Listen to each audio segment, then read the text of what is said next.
je viens en fait de vous envoyer deux emails. Voilà, donc on va commencer comme ça. Donc, je viens de vous envoyer en fait deux emails là. Le premier email, en fait, qu'est-ce qu'il contient, le premier email?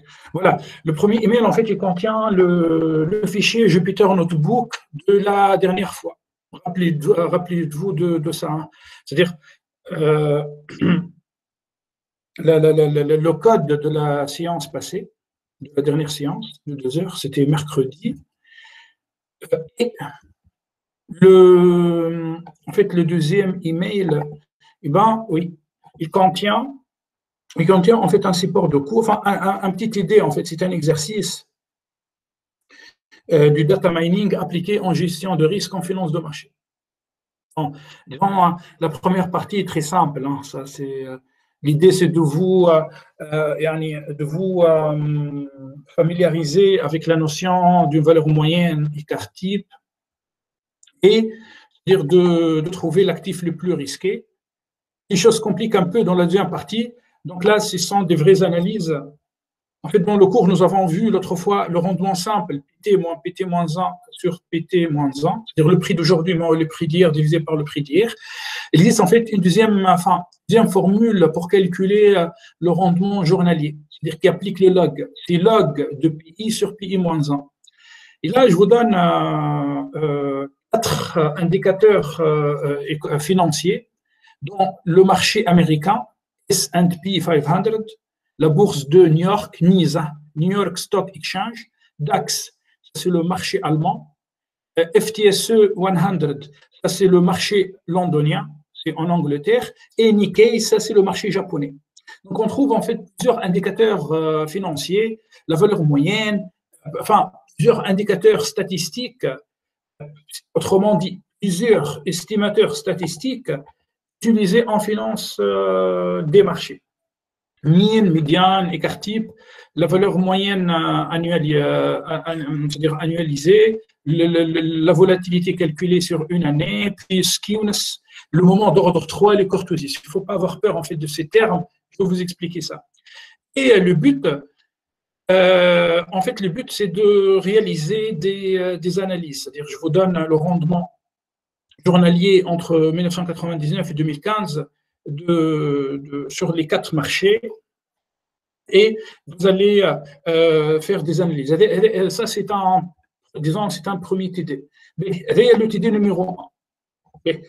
Maintenant, il y a en fait une partie, comme un chapitre 1, ça contient en fait quelques définitions. En fait, j'essaierai au maximum de minimiser la partie, théorique, c'est-à-dire dans ce module. Mon but, c'est de vous donner des outils informatiques permettant de réaliser des analyses efficaces. Donc, voilà, après, tel que vous voulez en fait que je vous récite des définitions, vous me dites. Ça, il existe des définitions. À chaque fois, peut-être, en fait, je vous montre la notion sur Jupyter Notebook. Si vraiment on a besoin vraiment de connaître cette notion, on revient à la définition. C'est-à-dire, c'est la définition en fait d'une action, la définition du terme dividende, est-ce qu'un indice boursier, cours d'ouverture. Enfin, on peut trouver ça sur Internet, quoi, pas de souci.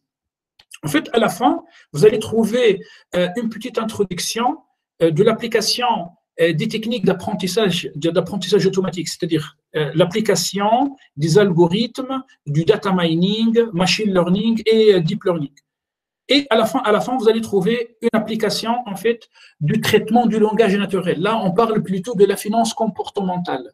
C'est-à-dire, maintenant, c'est pas nouveau. Hein. Les gens ont commencé à s'intéresser à la finance comportementale, c'est-à-dire trouver de l'information ou bien sortir l'information utile à partir des news, à partir des articles spécialisés.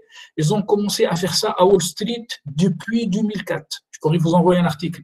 Donc là, on est en 2021, donc il y a quand même une bonne dizaine d'années. Voilà. Maintenant, sinon, vous allez trouver en fait une petite présentation qui suit la méthodologie CRISP-DM. En fait, moi, disons, je suis plutôt data scientist, donc je suis influencé par les méthodologies utilisées en sciences de données. Voilà pourquoi nous c'est-à-dire la manière avec laquelle je vais exposer le cours sera influencée par cette méthodologie. C'est la méthodologie CRISP-DM utilisée enfin, inventée par IBM depuis 20 ans et utilisée beaucoup dans les projets où il y a des données, où on analyse des données. Donc, vous allez trouver en fait cette méthodologie c'est un document PPTX. Hein. Et on enchaîne avec des définitions. Ça veut dire un prix d'ouverture, prix de fermeture, la clôture ajustée, adjusted close, volume, série temporelle, granularité, plein de définitions, de formules mathématiques, d'accord.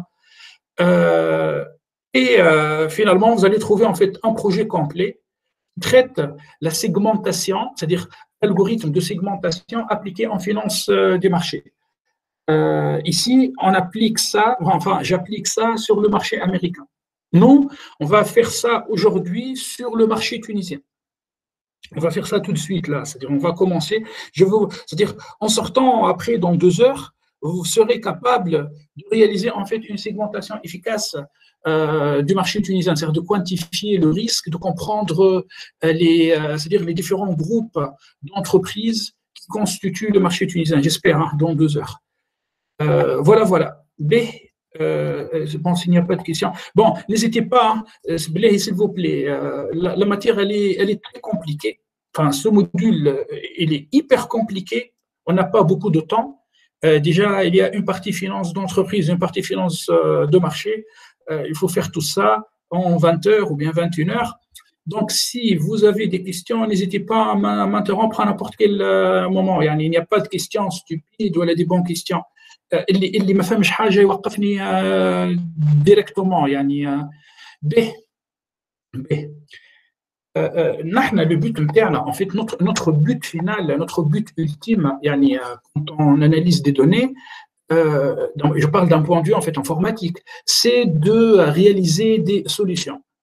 C'est-à-dire réaliser par exemple une application web. Les قاعدين تشوفوا فيه, ce que vous êtes en train de voir sur l'écran, c'est une application web c'est-à-dire qui permet de montrer deux séries temporelles financières. Par exemple, ici, euro-dollar. Ici, c'est dollar-franc suisse. On voit la série temporelle. On peut changer, par exemple, ici, c'est-à-dire la durée, 5 minutes, 30 minutes. À gauche, on voit des informations en fait qui se déchaînent sur l'écran en temps réel. Là, on est en fait 14h16. Donc là, on trouve l'heure, c'est 13h16, c'est l'heure de Greenwich. Hein. On est à Londres. Et là, à gauche, on trouve une composante où on trouve des news, c'est-à-dire les titres, headers, news headlines, quoi, les titres d'articles sur BBC, sur Wall Street Journal et tout machin.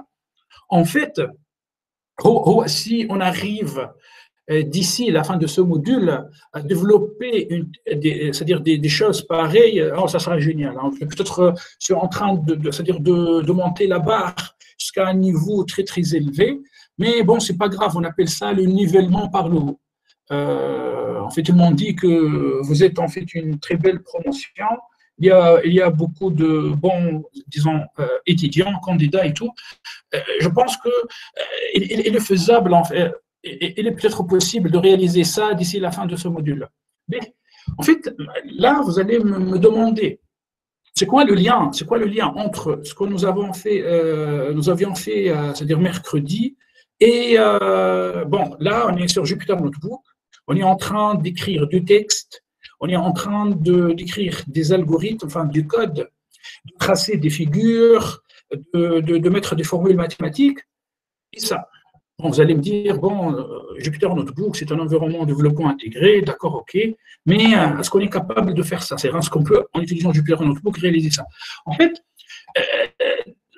le client final, c'est-à-dire toi, un autre jour, quand tu vas réaliser des analyses financières, c'est-à-dire dans une banque, dans la salle de marché de ta banque, dans une assurance, ou bien dans une entreprise, Vermec, par exemple, chez Vermec, il y a beaucoup de fintech là-bas, ou bien en fait chez Business and Decision, on peut pas vendre une solution sur un Jupyter Notebook. En fait, Jupyter Notebook, c'est un outil très avancé pour faire des expérimentations. C'est-à-dire le but de… Bon, je vais ouvrir en fait quand même un deuxième fichier Jupyter Notebook afin d'éviter toute confusion. Bon, et laissez-moi appeler ça séance numéro 2. Donc, rename Notebook, séance 2, MBA EXB. Nickel. Donc, je change en fait cette cellule vers Markdown et on va enchaîner. Donc, séance numéro 2.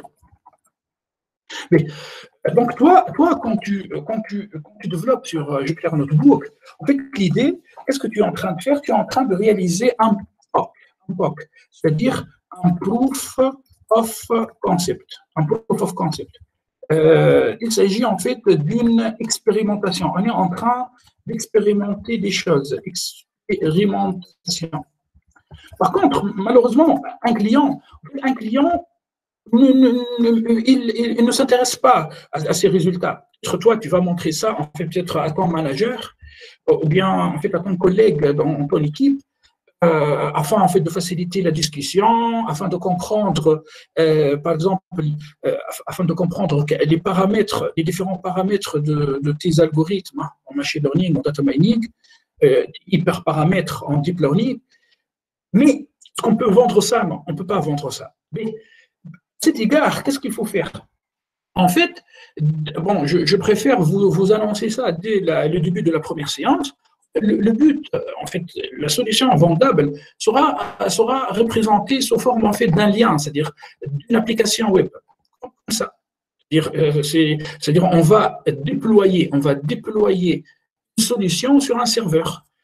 En Python, on utilise par exemple, je vous donne les serveurs, on utilise par exemple Heroku. Heroku, c'est une solution gratuite qui permet de déployer des applications web sur un serveur. Il y a aussi en fait un autre site qui s'appelle Python Anywhere. Python Anywhere. Mais, bon. Maintenant, vous allez me dire, mais est-ce qu'avec un Jupyter Notebook, on peut faire ça? En fait, malheureusement, non. L'idée ici, c'est d'utiliser un framework, c'est-à-dire nous, afin de réaliser des applications assez développées, qu'est-ce qu'on fait? On travaille avec des frameworks. Voilà, frameworks. Bon, je veux vous donner les frameworks utilisés en Python. C'est-à-dire en Python, parmi ces frameworks, on trouve par exemple Django. Django, c'est un framework très, très connu qui fonctionne avec Python.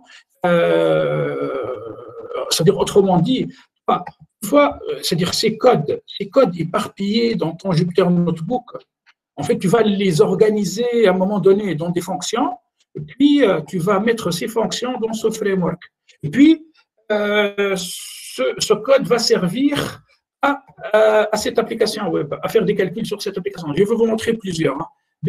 Donc, il y a Django. Après, peut-être parmi vous, des gens qui n'ont pas eu en fait l'occasion de coder avant, il y a un framework encore plus simple, qui s'appelle Flask. C'est-à-dire, Flask, c'est un framework qui facilite la vie pour le développeur.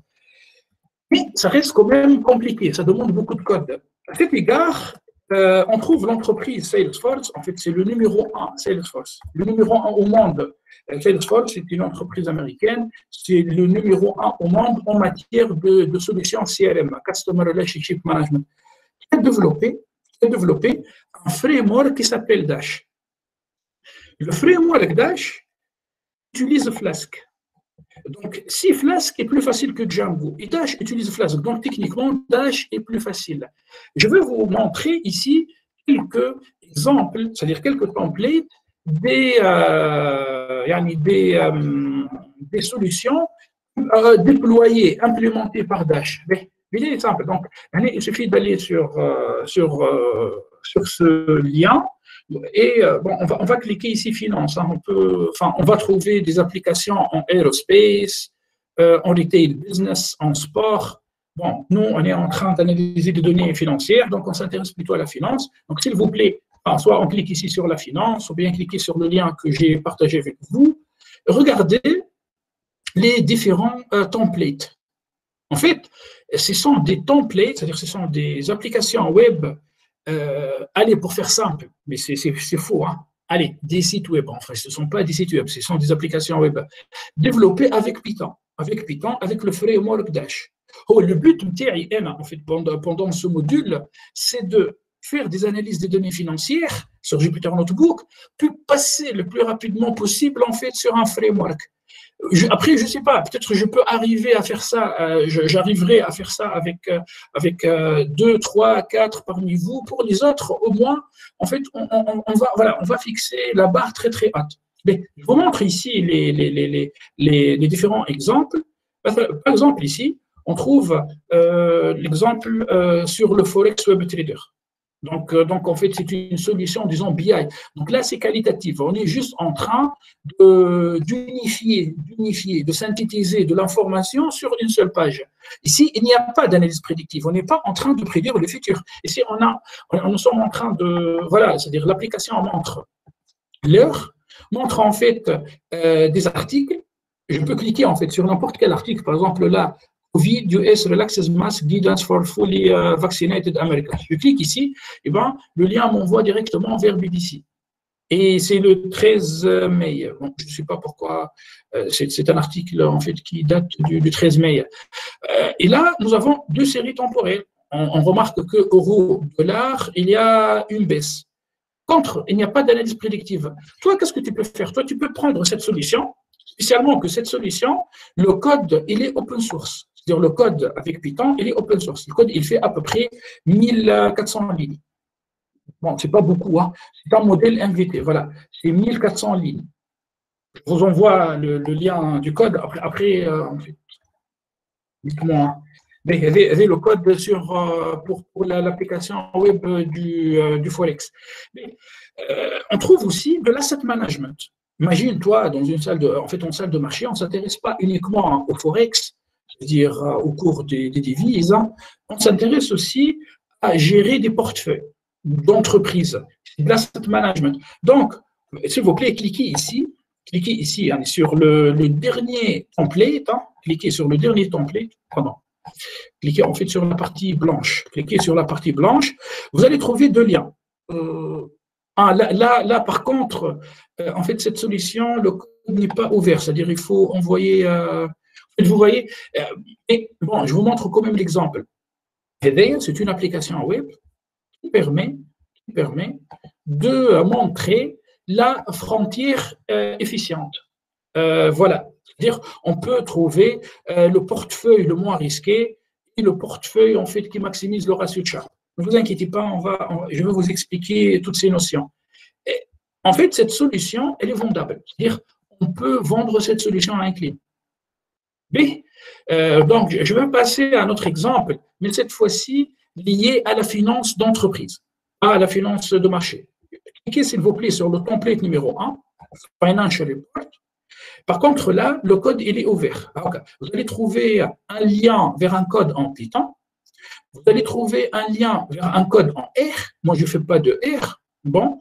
Et puis, vous allez trouver un lien vers l'application. Cliquez sur Open App. Ce lien vous redirige vers en fait, vers une interface qui contient des courbes. Voilà, Average Annual Performance, c'est la performance d'une entreprise. Hein. C'est un bar plot. En plus, c'est dynamique. Bon, je vais zoomer un peu. Hein. Donc, c'est dynamique ici. Hein. Il suffit de mettre le curseur, on obtient des informations. Il existe ici, en fait, une série temporelle. Il existe ici quelques tables, quelques tableaux. Et puis, il y a ici, en fait, un message destiné au client. Attention, il y a un grand risque par rapport à cette entreprise. Vous allez me dire, est-ce qu'on peut, avec la technologie, nous avons réalisé, on peut réaliser ce genre de rapport et détaillé, fondable, c'est-à-dire vraiment qui coûte de l'argent, et bien avec Python, c'est-à-dire avec Python. Bon, je vous envoie le code. En fait, vous allez trouver beaucoup de projets ouverts. Hein, avec le code est disponible. Donc, je vous montre ici l'architecture du projet. On va trouver un dossier qui contient des données. Cerise sur le gâteau, ce sont des fichiers CSV. Rappelez-vous de la séance numéro 1. Je vous ai montré, nous avons enregistré les données dans des fichiers CSV. Une fois que je clique, je trouve des données. C'est une table. Contient des lignes, des colonnes, des données. Le but de cette application, c'est d'analyser ces données. Voilà, donc là, c'est un code en Python. Un code en Python. Donc, on trouve Dash, hein, le framework Dash. On trouve un peu de HTML. En fait, HTML, c'est facile. En 3 jours, on peut apprendre HTML. Et on trouve plusieurs codes. Par exemple, je clique ici sur page. Et on va trouver plusieurs fichiers contenant du code. Et dans ces fichiers, on trouve des fonctions. Donc, à un moment donné, on va essayer de transformer notre code en fonction. Mais l'idée, peut-être je suis en train de vous choquer. Voilà. Enfin, vous allez me dire, oula, c'est hyper compliqué. Est-ce qu'on peut arriver à faire ça? Je pense sincèrement que Python offre c'est-à-dire les outils nécessaires pour développer, c'est-à-dire de telles solutions. Et je ne vous cache pas que, sincèrement, hein, dire la vérité, analyser des données financières, ok, c'est bien, c'est cool, en fait, on est en train de dérouler des lignes de code, mais ce n'est pas suffisant. N'oubliez pas, vous êtes dans un master pro. Vous êtes dans un master pro. Et le but, c'est de vous fournir les outils nécessaires pour ir encore plus loin, en fait, dans vos carrières. Mais après, si on n'arrive pas à déployer ce genre de solution, alors au moins, je vous ai montré en fait l'état de l'art, et le but, c'est de faire ça. Voilà, j'essaierai de faire ça. Après, chacun avec son niveau. Mais si vous avez des remarques, n'hésitez pas. Voilà, donc, comme Dash, enfin, le framework, ça s'appelle Dash, et on va commencer. Donc, la finalité ultime de ces lignes de code, on est en train, en fait, d'écrire, dans chaque cellule, parfois on met 2 lignes de code, parfois on écrit une seule ligne de code. Mais là, la finalité, c'est pas de rester dans un Jupyter Notebook. Non, la finalité, c'est de exporter ces résultats sur une application web. Donc, voilà, là, la solution devient vraiment une solution intéressante, et c'est à ce niveau-là, tu peux vendre, tu peux gagner de l'argent avec tes analyses. B, très bien. Donc maintenant, on va revenir, en fait, disons, à nos montants. Ce qu'on va faire aujourd'hui, on va continuer, en fait, notre analyse. Juste, je vous rappelle que pendant la première séance, je vous ai montré comment on collecte des données financières structurées à partir du site investig.com. OK. En fait, nous avons travaillé sur une seule entreprise. Mais je vous ai montré qu'il y avait une corrélation forte entre les 4 prix, high, low, open, close. Et nous avons supprimé, pour plusieurs raisons, nous avons supprimé le prix, enfin les 3 prix, et nous avons gardé uniquement le prix de fermeture. Et à partir de ce prix, nous avons commencé à extraire de l'information. Donc, à la fin de la séance, de la première séance, je vous ai montré la formule du rendement journalier, bien évidemment sans dividende. Hein. Dans cette formule, il n'y a pas de dividende. Donc, la formule correcte doit contenir un terme dividende dans le numérateur. Et j'ai tracé la série temporelle rendement, et j'ai tracé un histogramme. Mais l'idée derrière… Oui, oui.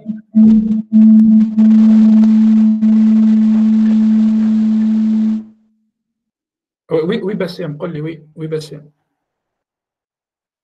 Allô?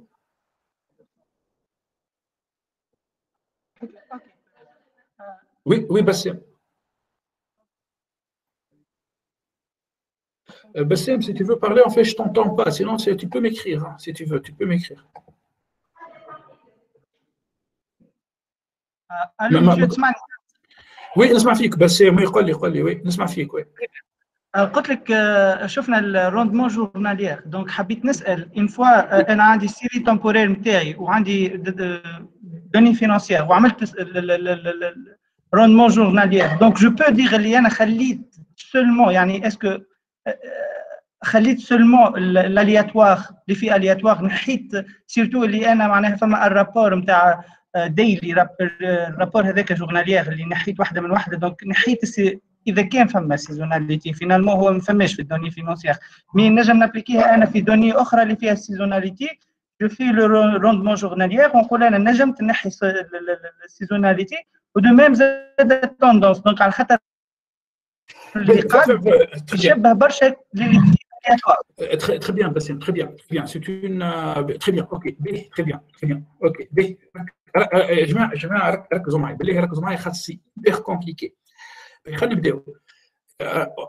On est en train de travailler sur des marchés financiers. En fait, en finance des marchés, cette finance dépend de plusieurs facteurs.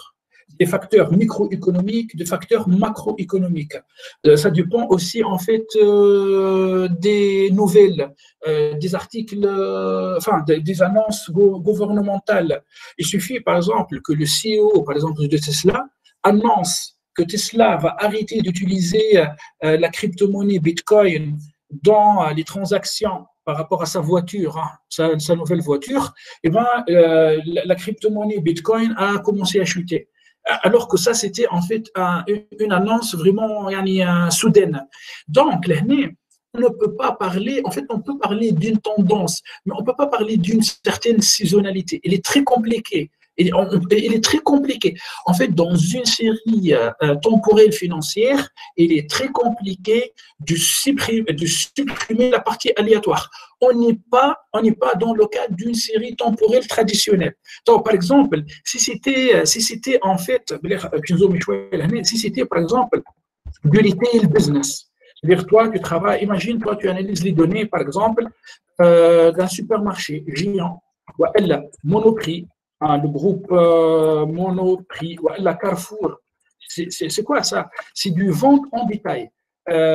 Vente de détail, par exemple, ou bien retail business. Donc, qu'est-ce qu'on sait? On sait, par exemple, en France, que pendant la période du Noël, les ventes s'explosent, car les gens achètent des cadeaux.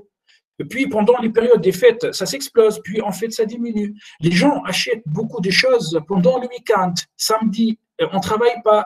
Dimanche, on ne travaille pas. Donc, il y a une tendance d'aller sortir, de se balader. Donc, on va acheter. Donc, en fait, en retail business, les ventes, on trouve en fait une certaine saisonnalité par rapport à une semaine, par rapport à un mois, par rapport à des fêtes annuelles. Malheureusement, peut-être heureusement, car si c'était ça, tout le monde aurait fait des fortunes en fait dans ce domaine. Mais en fait, heureusement, en finance des marchés, on ne peut pas faire ça. Cela dit, ça ne nous empêche pas de diminuer le caractère. Le fait d'appliquer cette formule, I moins PI moins 1 sur PI moins 1. En fait, c'est vrai, certes, oui, c'est la formule de rendement journalier.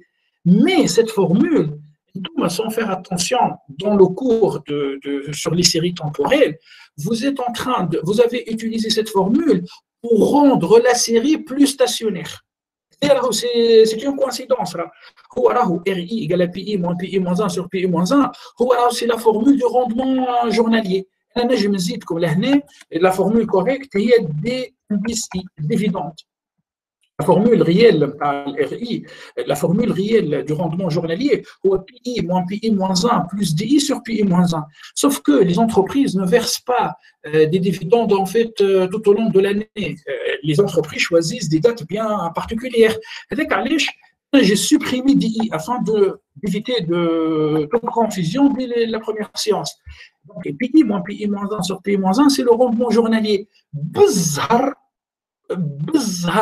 Cette formule هي نفس الفورمule اللي استعملوها جماعة السيري temporelle pour rendre السيري نتاعهم plus stationnaire. Voilà. Est-ce que j'ai répondu à ta question? Autrement dit, la formule appliquée, tu as une série temporelle, plus stationnaire, tu veux transformer ta série temporelle en une série plus stationnaire. Normalement, tu appliques cette formule, elle est par rapport à une série temporelle température, série temporelle vente. On a fait la finance, I moins P moins 1 sur P moins 1, il y a le rendement. Voilà, voilà. OK. Vous avez compris. Et malgré, même si on applique cette formule, alors la série reste compliquée. C'est une série compliquée. Et le rendement journalier, c'est ultra compliqué. Voilà. B, OK. Très bien, très bien. B, je mets donc, rapidement, nous avons en fait gardé le prix de fermeture, nous avons gardé le close price, et à partir de ce close price, nous avons commencé à sortir d'autres variables. B. Et je mets dans quel cas on applique cette méthodologie?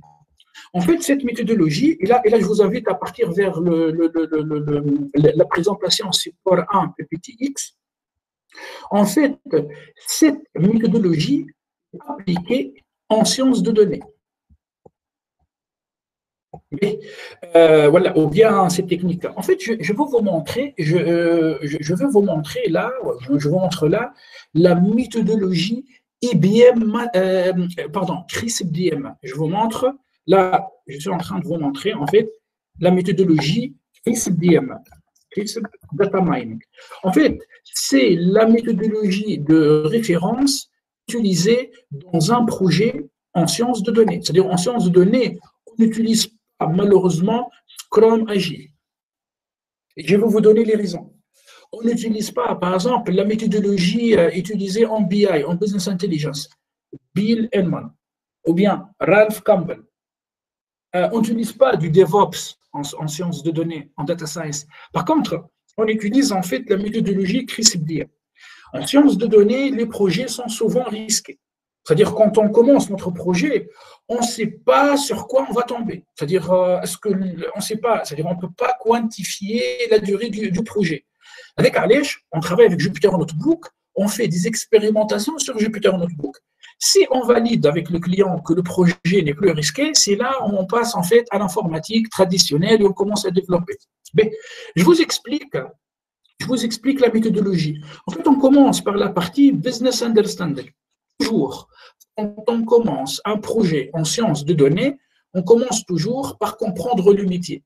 Analyser des données financières diffère radicalement d'une analyse des données pharmaceutiques. C'est-à-dire, si toi, tu travailles chez le laboratoire LEDLUIA, eh ben, tu vas pas analyser tes données de la même manière comme dans une salle de marché chez Labiat ou bien chez Zitouna.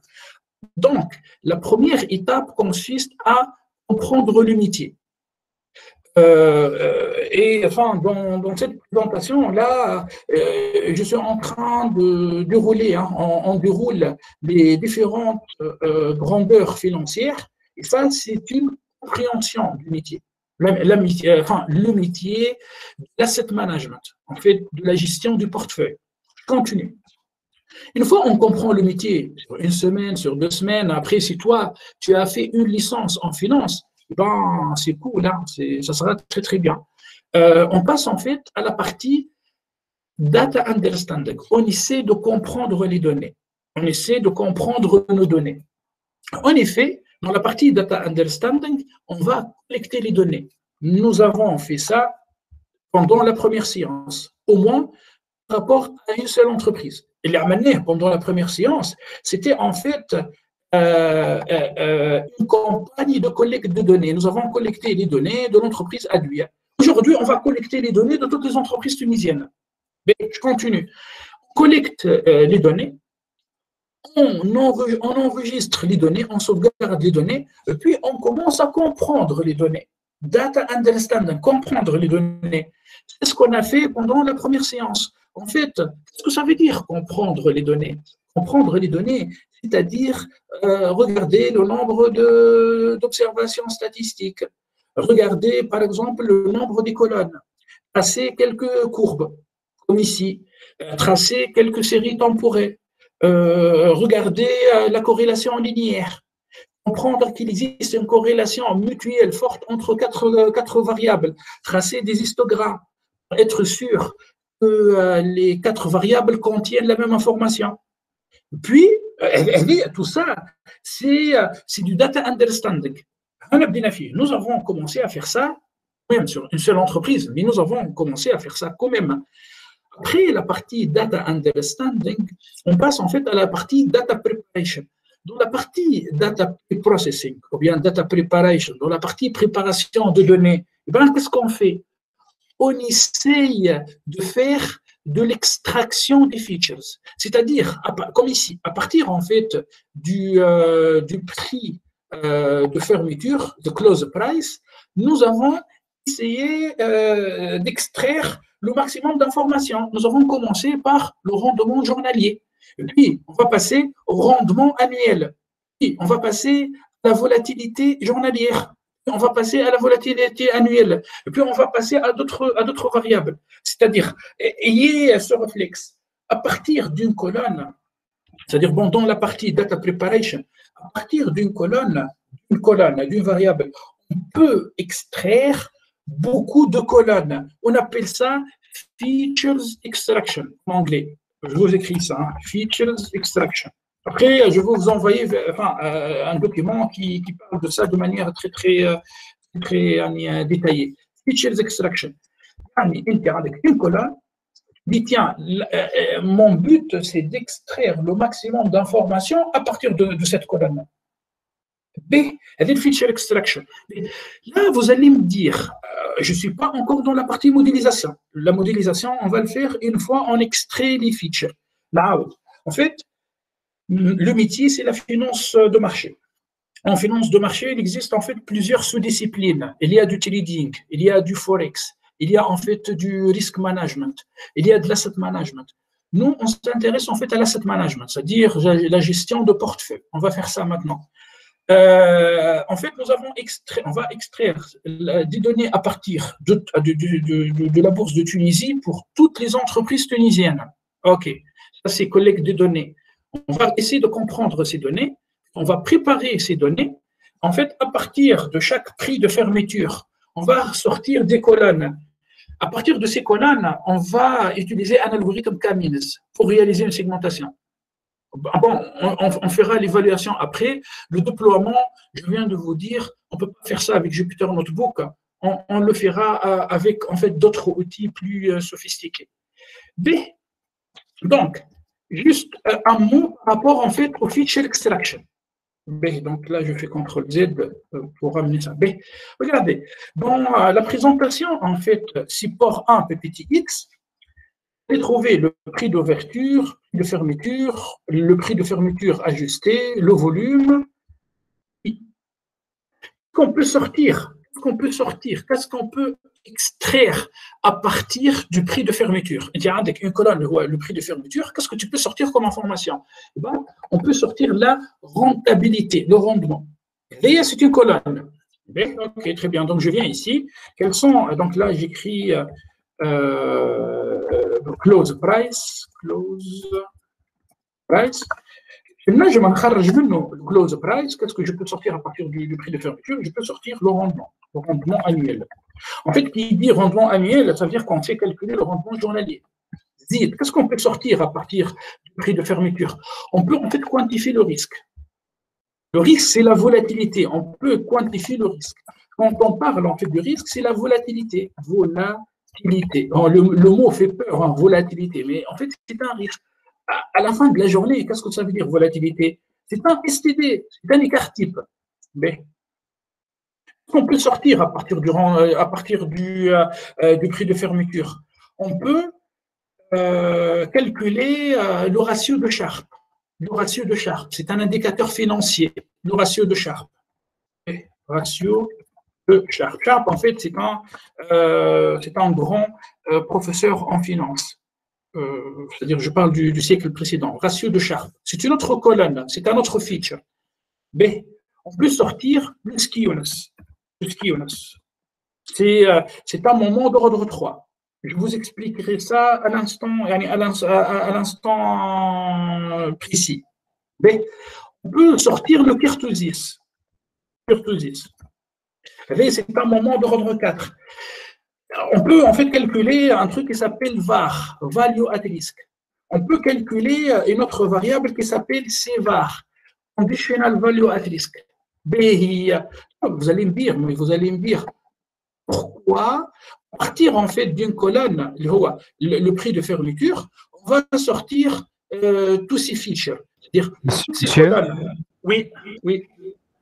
On peut calculer le bêta, la corrélation avec... Oui, on peut, bien sûr, on peut calculer le bêta. Oui, on peut calculer le bêta, oui, on peut. Après, si vous ne connaissez pas le bêta, ne vous inquiétez pas. Je vous expliquerai ça à l'instant. Juste à Wicca. Peut-être vous trafou le maths, ne vous inquiétez pas. Nous, en fait, on va écrire du code. Les formules sont assez compliquées. La méthodologie. Il faut être vraiment armé sur la méthodologie. Si toi, tu ne comprends pas la méthodologie, malheureusement, tu vas échouer ton projet data science.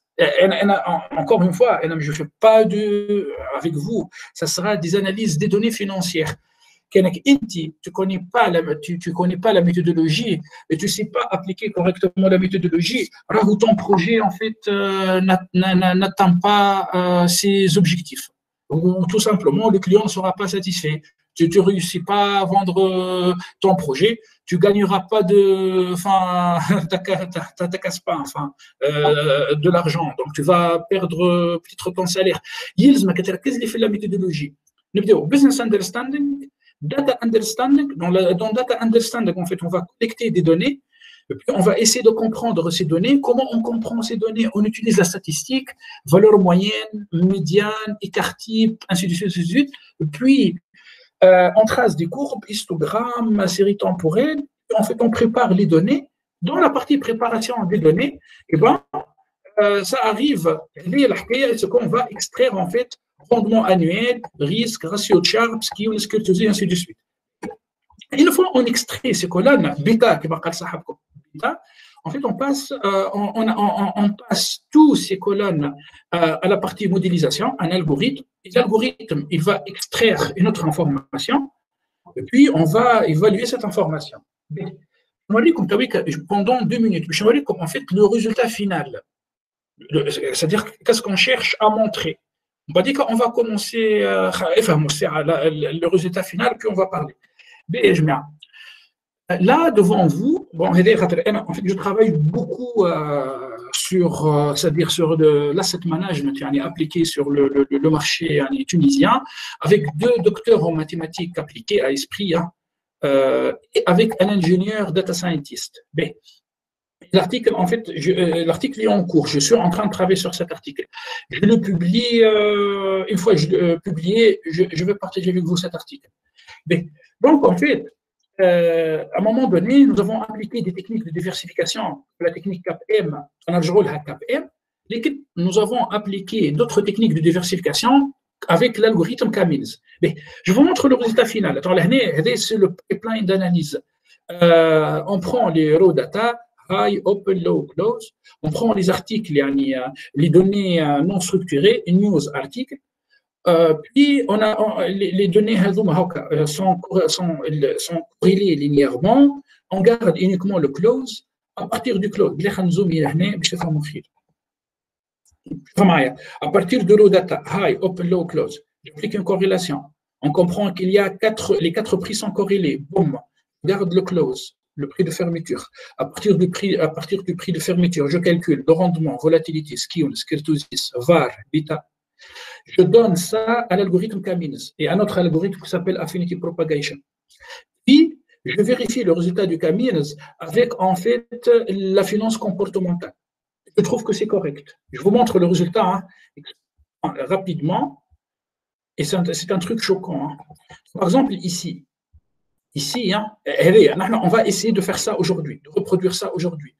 Ici, je vous montre les entreprises tunisiennes, les 83 entreprises tunisiennes projetées projeté dans le plan rendement annuel, volatilité annuelle. Autrement dit, sur l'axe des Y, plus je vais en haut, plus le rendement de l'entreprise est grand, élevé. Plus je vais en bas, je pars en bas, plus le rendement de l'entreprise est faible. Le rendement avec PI moins 1 sur PI moins 1, moyenne, où je multiplie par 252. On regarde l'axe des X. Plus je pars à droite, ça veut dire que l'entreprise est risquée. Plus je pars à gauche, ça veut dire que l'entreprise, à droite très risquée, à gauche peu risquée. Qu'est-ce qu'on trouve? On trouve en fait ici des points aberrants. Elben a été radié de la bourse de Tunisie. Vous pouvez vérifier ça sur site de bourse. Regardez, donc quand on applique un algorithme Kamines, ce n'est pas de la science-fiction. En fait, là, je ne suis pas sur des données iris. Je ne suis pas en train de jouer avec des données iris. Là, ce sont des vraies données. J'applique un algorithme Kamines. Il permet, par exemple, de sortir, de dire que l'entreprise LBN possède un grand rendement, une grande volatilité. C'est une entreprise très risquée. Ils viennent d'annoncer sur le site de bourse que cette entreprise a été radiée de la bourse de Tunisie. Stake. En fait, Stake, c'est une entreprise qui fait partie du groupe El Arab. Cette entreprise sort du groupe. Donc, cette entreprise, en fait, aussi a été radiée. Je peux après, en fait, c'est-à-dire enchaîner avec vous AST, CETX. Je vous montre là un exemple. Je supprime les points aberrants. Donc, quand je supprime le point aberrant, je tombe en fait sur un résultat très connu par les analystes financiers chez ATB, chez BNA Capitaux, chez la BIAT et tout machin. Nous avons en fait un triangle. Ici, à gauche, on trouve en fait, disons, les bonnes entreprises. Et le truc qui est bizarre, c'est qu'à gauche, c'est-à-dire des bonnes entreprises dans la bourse de Tunisie, ce sont des entreprises qui ont une volatilité faible, c'est-à-dire faible risque, et rendement qui n'est pas très élevé, qui n'est pas très bas. Donc, ce sont des entreprises solides. Regarde, en fait, on essaye de zoomer. Et la surprise, en fait, on trouve que les banques tunisiennes, la majorité des banques tunisiennes sont concentrées dans le groupe à gauche. La BIAT, la SFBT, bien sûr, enfin, ce n'est pas une banque, mais c'est une entreprise, vous connaissez la SFBT, j'imagine. Donc, il y a c'est une entreprise solide. Il y a la B, en fait, Amen Bank, BANA. On trouve quelque part ici, par exemple, après vous allez me dire, est-ce qu'il y a un problème avec l'ATB? S'il vous plaît, vérifiez le site de bourse de la semaine passée, de celle d'avant. Vous allez trouver des annonces par rapport à l'ATB.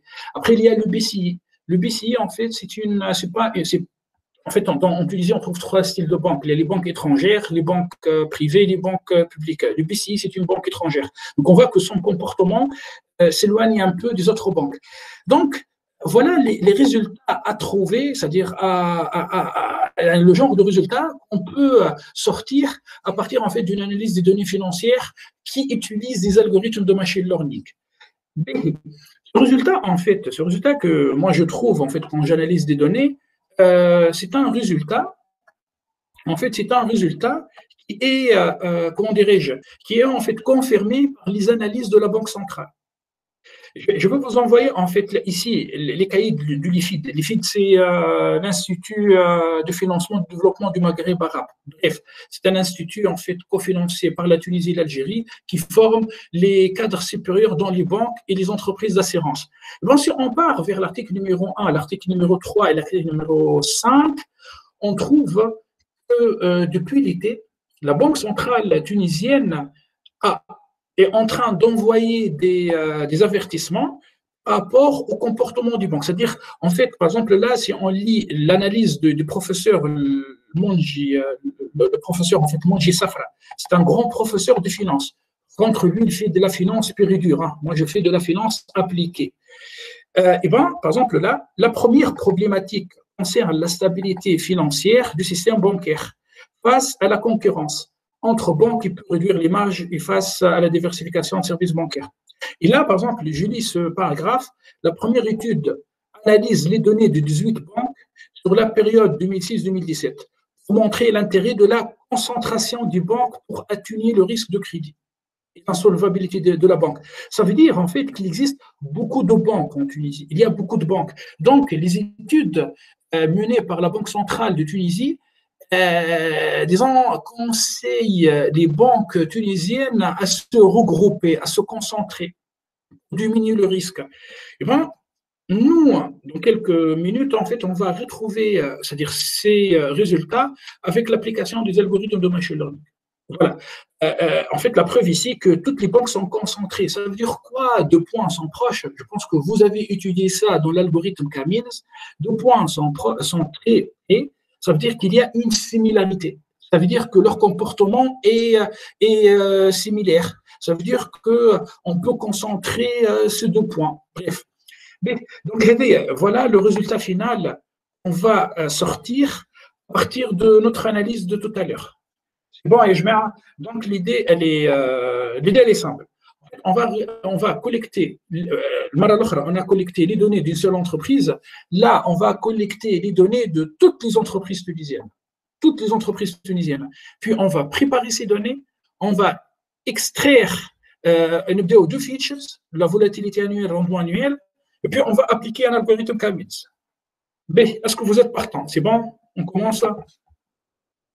B, donc, je regarde là, il n'y a pas de questions. Et donc, s'il vous plaît, allumez, c'est-à-dire un nouveau fichier, voilà, ouvrez un nouveau fichier Jupyter Notebook.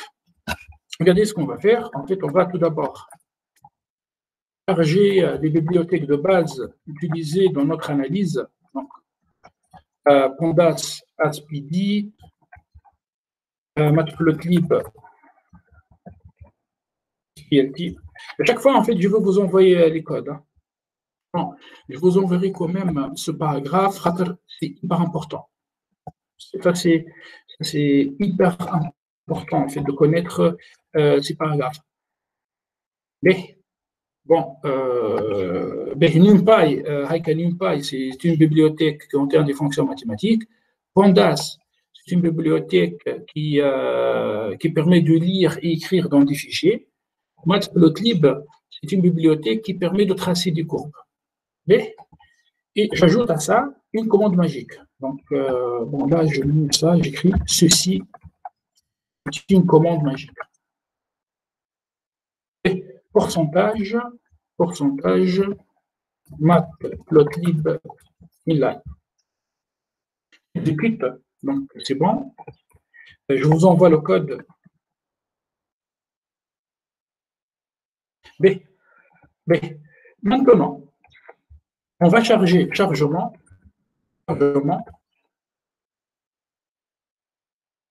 du module responsable de la collecte des données.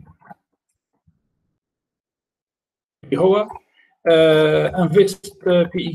J'espère que tout le monde a réussi l'installation de ce module. InvestPy. B. Allez, je continue. B. En fait, je ne veux pas, bien sûr, nous avons vu beaucoup de choses la semaine pendant la première séance.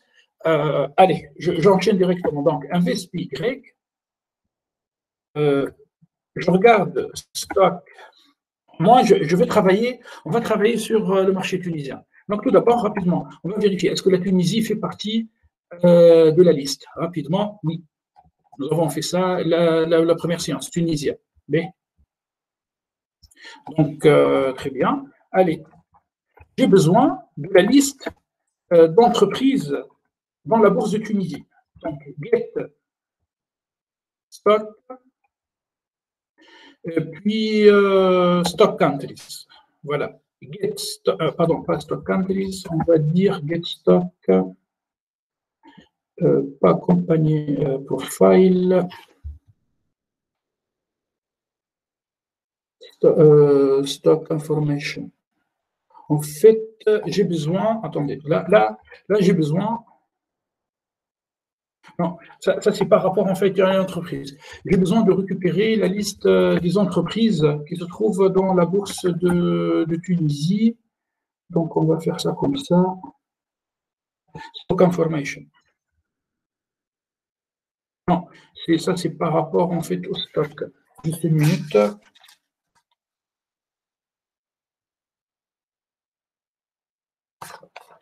En fait, on va utiliser Invest PY. Enquête. Pas ça.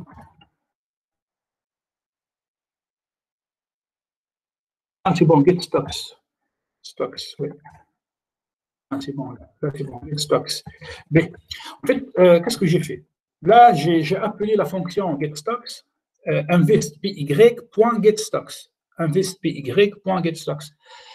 J'ai mis, là, je mets un point d'interrogation pour obtenir le help en ligne. Il est dans le ligne, c'est très pratique. Je trouve country. Allez, on va mettre Tunisien. On va voir la sortie de ça. De cette commande. Tunisien en minuscule. Voilà. Là, je suis content. Là, je suis content. Très bien, très bien. J'ai réussi à récupérer l'information. J'ai réussi à récupérer des informations sur toutes les entreprises tunisiennes cotées dans la bourse de Tunisie. Eh bien, nous avons, on commence à calculer à partir de 0 jusqu'à 84. Donc, j'ai combien? En fait, InvestPy me dit qu'il y a 85 entreprises. En fait, ce n'est pas vrai, il n'y a pas 85 entreprises. Hein. On verra qu'il y aura 2 ou 3 entreprises qui ont été radiées. Mais cette table contient le pays, le nom de l'entreprise, Amen Bank, Adouia, Air Liquide, Alchimia, Artes, Unimed, Sanimed, full name, Amen Bank, Société Adouia, disons, un identifiant unique en Tunisie de cette entreprise. Enfin, en Tunisie, on fonctionne avec le dinar tunisien et le symbole. Moi, j'ai besoin du symbole. Mais qu'est-ce que je vais faire? En fait, on va dire information. On va définir ce qu'on appelle une liste contenant des informations générales. Ce sont des informations générales. Mais c'est un data frame. C'est un data frame qui contient des informations générales. Allez, on veut, évidemment, hein, puisque c'est un data frame, on peut enregistrer ce data frame. Toi, tu peux, par exemple, sauvegarder ces données. Mais je me dis information générale, .csv, index, attention, égale à false. Index égale à false. C'est-à-dire, en cliquant sur, voilà, en exécutant cette commande, on va créer un fichier .csv sans indice qui contient l'information. Là, j'ai fait ça. Je vous montre. En fait, je vous montre le résultat. Et voilà, on obtient en fait ce fichier. Un fichier CSV qui contient l'information. Il est très utile pour fabriquer une base de données. C'est une compétence nécessaire pour vous. Tu gères une base de données. On commence par gérer en fait des fichiers CSV. B, continue. Qu'est-ce qu'on va faire? Bon, donc là c'est bon, j'ai enregistré les données. Je viens ici, je fais columns. J'ai besoin en fait uniquement des différents symboles de mes entreprises. Et information générale, puis symbole. Voilà. Là, j'ai gagné. Pourquoi? En fait, nous avons récupéré les symboles de toutes les entreprises tunisiennes. Comme normalement, c'est une question. Il faudra peut-être m'expliquer pourquoi je suis en train de faire ça. Je m'intéresse exactement au symbole de chaque entreprise. Par rapport au cours de la semaine passée, la première séance, je parle de la partie collecte de données. Faire le lien, s'il vous plaît. Je vais mettre le lien. Je m'intéresse uniquement au symbole. Et je pendant la première séance, comment on a réussi à récupérer les données de l'entreprise Adouia? Comment nous avons réussi à récupérer les informations de l'entreprise Adouia? En fait, en mettant ici le symbole de cette entreprise correctement. Si je change, au lieu de mettre Adouia, par exemple, au lieu de mettre Adouia, si je mets AB, AB c'est Amen Bank, AB c'est Amen Bank, et bien, d'après vous, qu'est-ce qu'on va obtenir? On va obtenir un SPY qui n'existe pas. C'est le Jupyter Notebook de la première séance. Donc, si je fais Shift Entrée ici, voilà, là, j'ai obtenu l'action de AB, Amen Bank. On met le BS, Tijeri Bank. Shift Entrée. Voilà l'information de Tijeri Bank. Donc, l'arbre, en fait, tout le jeu consiste à changer le symbole. Voilà, donc en fait, on va changer le symbole à chaque fois et on va récupérer l'information qui se trouve, c'est-à-dire liée aux actions. Allez-y, on va faire ça. Donc je viens ici, si je lui dis .values et list. Juste permettez-moi de vous dire que j'ai besoin d'une liste. Et bien voilà, j'ai fabriqué la liste. Et la liste des symboles de toutes les entreprises tunisiennes en BVMP. Je vais enregistrer cette liste. Dans une variable. Je vais l'appeler symbole, la fin S. Voilà, Maya B, symbole.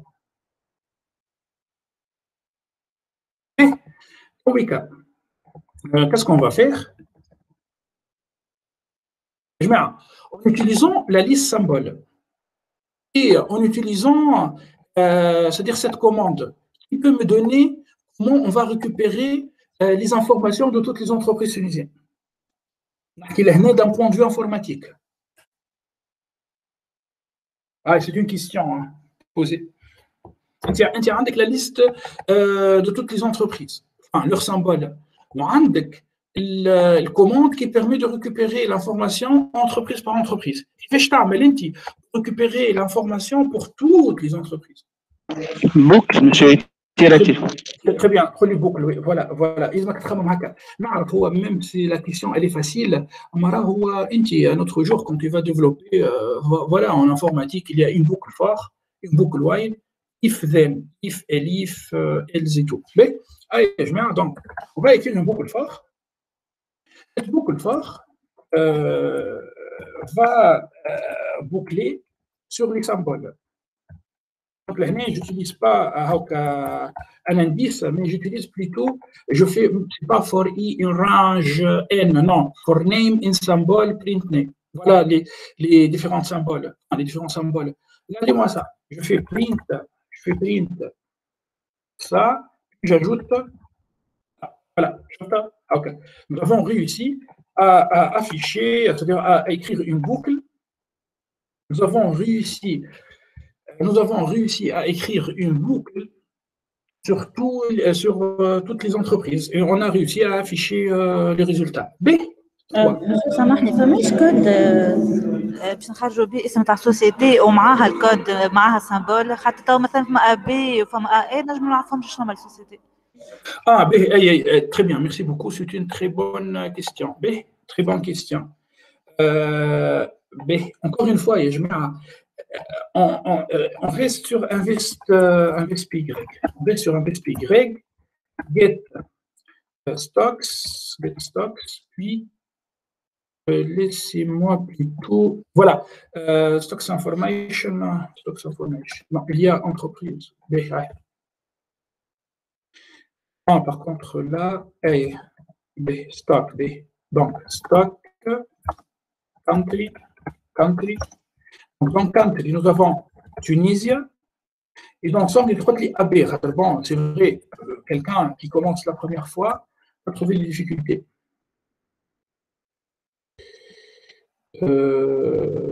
Data retrieval error while scrapping. Mais c'est pas ça. On va faire ça. Voilà. La commande, ça s'intitule, voilà, la fonction c'est get stock company profile. Le commande permet d'avoir le lien direct vers la page spécifique à l'entreprise sur le site investing.com. حطيت أبي قال لي Amen Bank SA is a Tunisian-based private commercial bank. The bank offers a range of financial products. Patati patata. Mais on peut faire ça. Hein. Allez, c'est une bonne idée. Allez, on va afficher tout ce résultat pour toutes les banques, pour toutes les entreprises tunisiennes. C'est quoi le changement à faire au niveau de cette ligne pour réussir la boucle? C'est un symbole qui tourne. Ouais. Pour que la boucle va afficher des informations sur toutes les entreprises. Je ne connais pas le nom. Stock égale année. Voilà, nickel. En fait, au lieu d'avoir AB, on va mettre name. Je fais shift entrée et boum, allez, AB, Adwia, AL, Alchimia, Artes, Assad. En fait, voilà, nous sommes en train de récupérer BTEI. C'est la banque, c'est une banque émiratienne hein, en Tunisie. Voilà, donc je vous envoie ça. Mais attention, ça dépend de votre connexion, ne jouez pas à ça. Peut-être que ça va saturer la connexion chez ESB.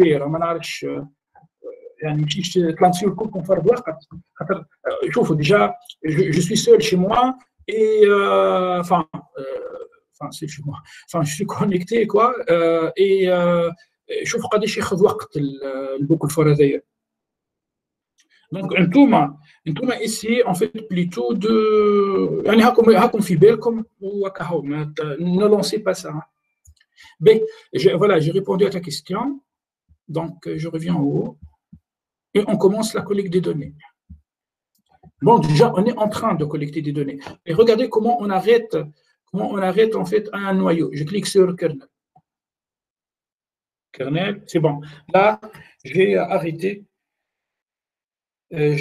en fait l'exécution.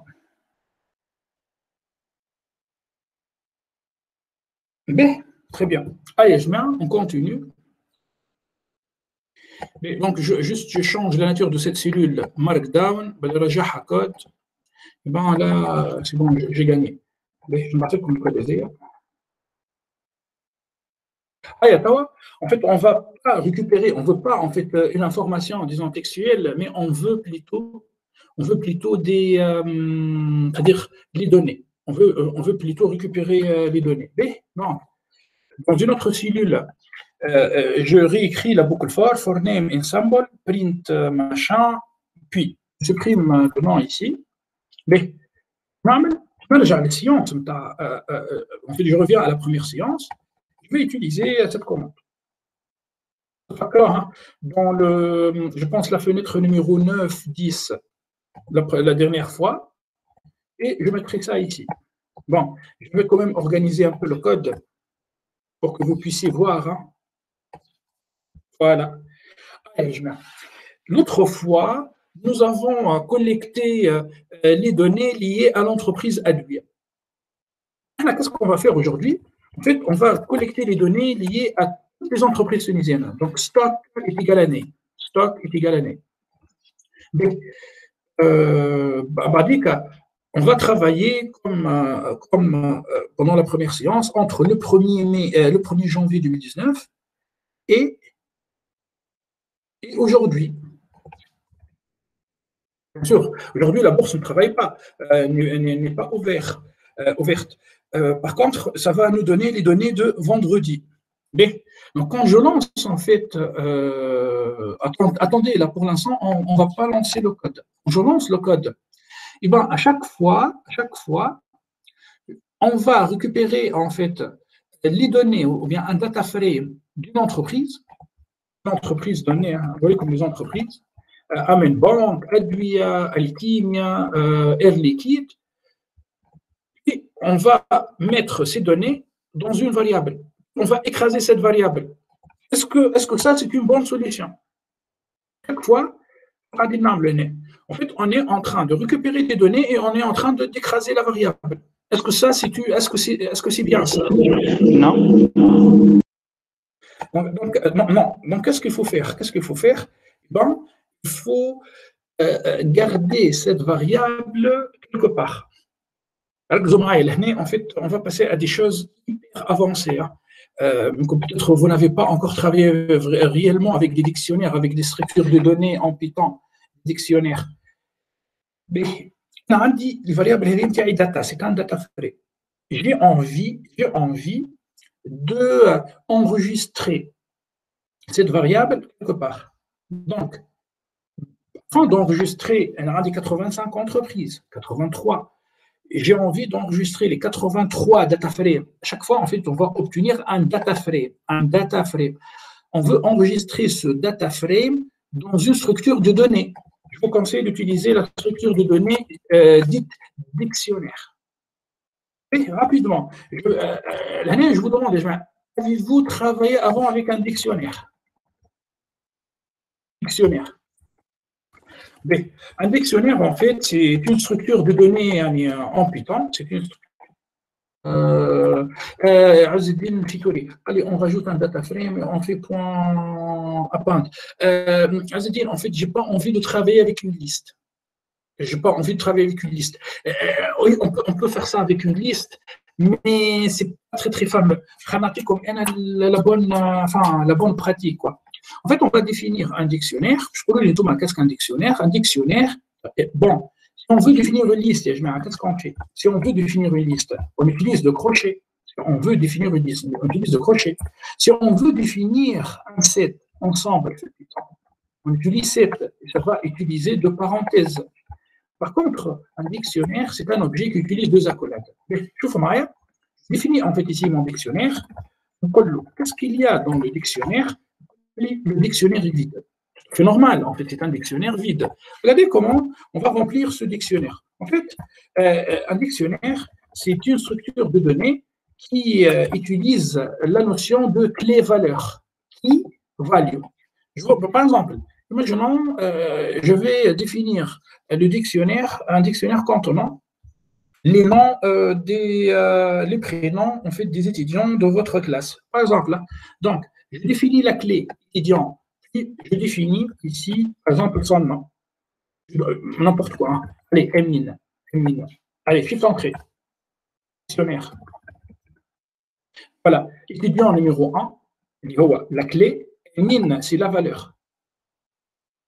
Et là, si je calcule la longueur du dictionnaire, je vais trouver 1. En fait, mon dictionnaire contient une seule valeur, c'est-à-dire une seule clé plus une valeur associée. Maintenant, comment on fait si on veut ajouter,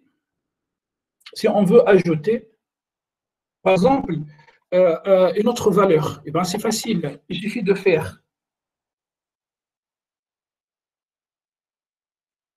Là, j'ai un problème. Mais je fais dictionnaire de crochet, étudiant 2.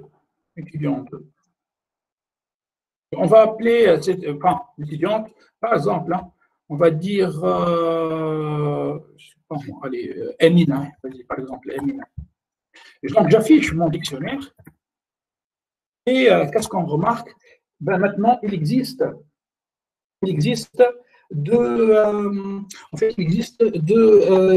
clés, étudiant 1 et étudiant 2, et deux valeurs, Emine et Emina. Bon, qu'est-ce qu'on remarque? En fait, c'est une structure dynamique. Je commence avec un dictionnaire vide et je peux remplir ce dictionnaire tout au long en fait d'une boucle. Et l'appel des différentes valeurs de ce dictionnaire s'effectue en fait avec une clé. D'après vous, ça sera quoi la clé?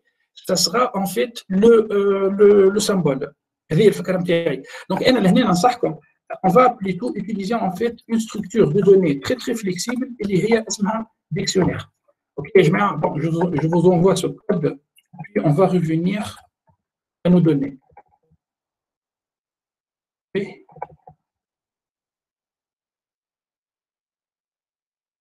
Ok, allez, je continue. Donc, je vais définir en fait un dictionnaire vide. C'est un dictionnaire vide. Mais à chaque fois, je vais remplir ce dictionnaire avec une clé. Et ben, ça sera quoi la clé? Ça sera name. N'oubliez pas, name, c'est une chaîne de caractères. Donc, je mets name directement dans ce dictionnaire. Je mets tout ça égal à data. Donc, je mettrai ça après. Si vous avez des questions, n'hésitez pas, c'est hyper compliqué. J'ai défini une structure de données vide, dictionnaire. J'ai commencé une boucle for, qui va boucler sur les noms de toutes les entreprises, sur les noms, sur les symboles de toutes les entreprises.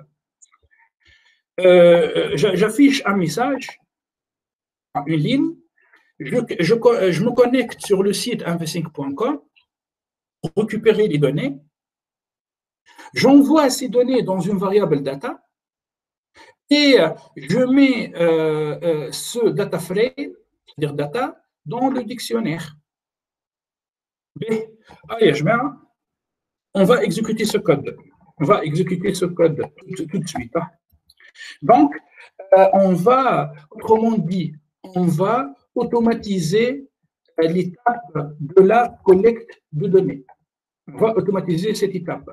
Bon, afin d'avoir ici un truc plus, disons, plus correct, on va faire ça. Je prends le N ici, affiche-moi ça, plus le nom de l'entreprise, plus le symbole. Comme ça, je saurai à quel instant il y aura, le problème bug, le code s'arrête. Et on envoie ce code. On envoie ce code. Juste entrer et bam. C'est bon pour. Là, on est en train de collecter des données automatiquement. AB, ATL, BH, Banque d'Habitat, BIAT, BANA, BT, la Banque de Tunisie, JIF, Magasin Général, SFBT, SIAM, SIFA, SMG, Star, STB. D'accord?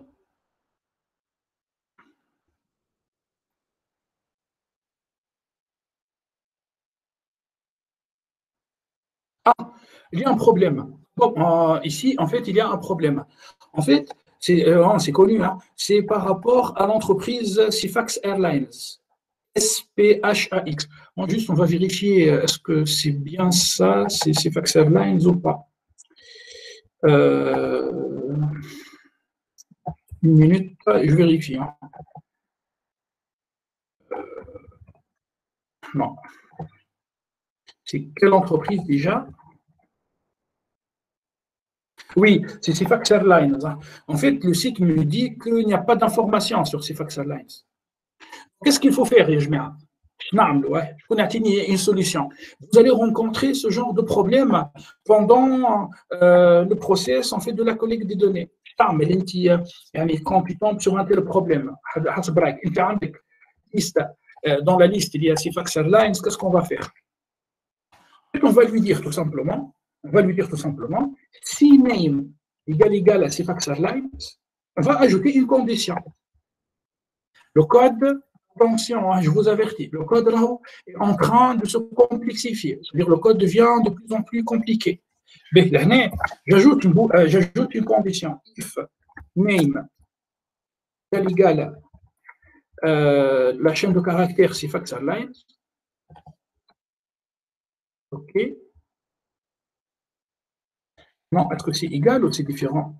Disons c'est différent, puisque nous, on ne veut pas de cette entreprise, car cette entreprise nous cause des problèmes dans la collecte de données. Mais le global, faites attention à l'indentation. J'ai introduit un if. On définit un dictionnaire vide, une boucle for, Si name est différent de Sifax, je commence à travailler. Ben, je vous envoie le code. Et puis dites-moi, est-ce que vous trouvez des difficultés? Bon, là, il y a 2 points en fait à ajouter, hein, j'ai oublié. Ouais. Bon, قاعدين يعني قاعدين في الكود عندكم. Allez, on attend le deuxième problème maintenant. En fait, bien évidemment, on peut régler ça avec une condition, avec un test if. On peut régler ce problème avec une gestion d'exception. C'est un peu avancé, hein, une gestion d'exception. On peut régler ce problème en supprimant tout simplement les symboles où il y a des problèmes de la liste.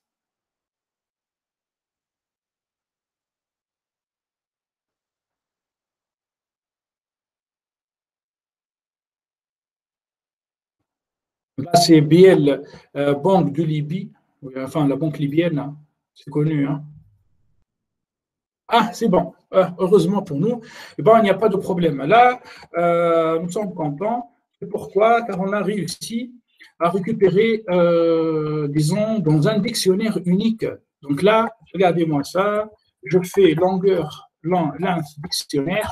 Donc, nous avons réussi à récupérer des données entre le 1er janvier 2019 et hier des 84 entreprises tunisiennes. B. Longueur, hein, tu fais LEN, tu obtiens la longueur du dictionnaire.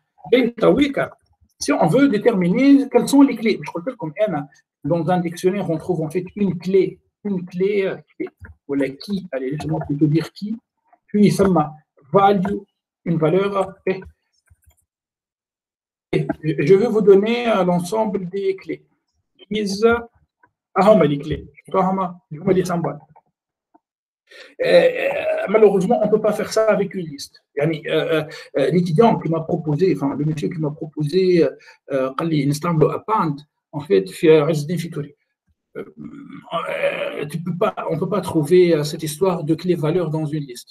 Un dictionnaire est plus maniable. Alors que pour un dictionnaire, on parle plutôt des structures JSON, où les structures JSON maintenant sont très très populaires en informatique. ماشي علاش في الكام تاعي انا عطاني مثلا اللينث نتاع الديكسيونير 85 الوغ كو حتى سيفاكس عملت لي بروبليم ونحيتها ديجا. Sincèrement, je ne sais pas. Sincèrement, je ne sais pas. Je ne vois pas le code. Bon. 85.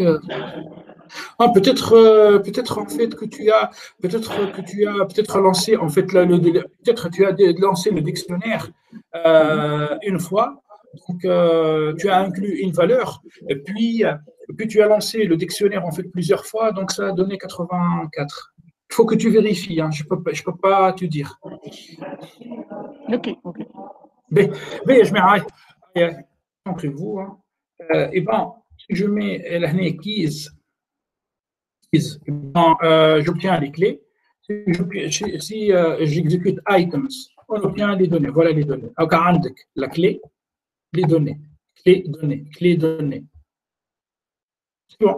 B, ok, très bien. Items, est-ce que c'est bon pour item contrôle Z? Les items, non, pas encore. Donc, pour le item, item, يعطيك la clé ويعطيك en fait les valeurs.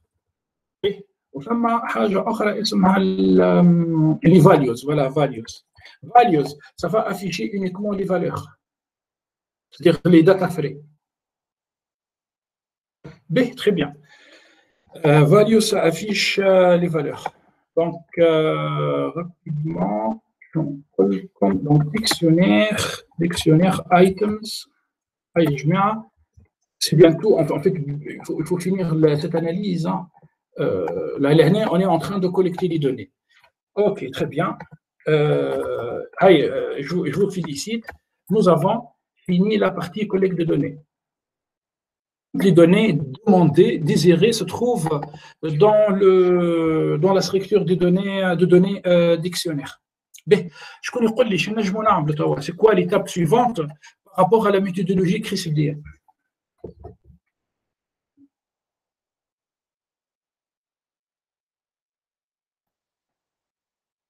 C'est bon, on a collecté les données.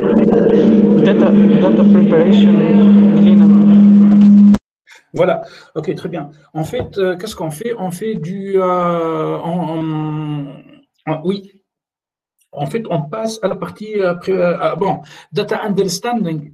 Je pense que c'est bon, c'est pas utile, je n'ai pas le droit de dire ça, mais nous avons fait nous avons fait la compréhension de données pendant la première séance. C'est-à-dire, si on vérifie entreprise par entreprise, est-ce que les 4 prix sont corrélés, on retrouvera ça. Donc, juste croyez-moi là, faites-moi confiance, on va garder uniquement le prix de fermeture. En fait, on va garder uniquement le prix de fermeture. B, on peut aussi, par exemple, enregistrer ces données.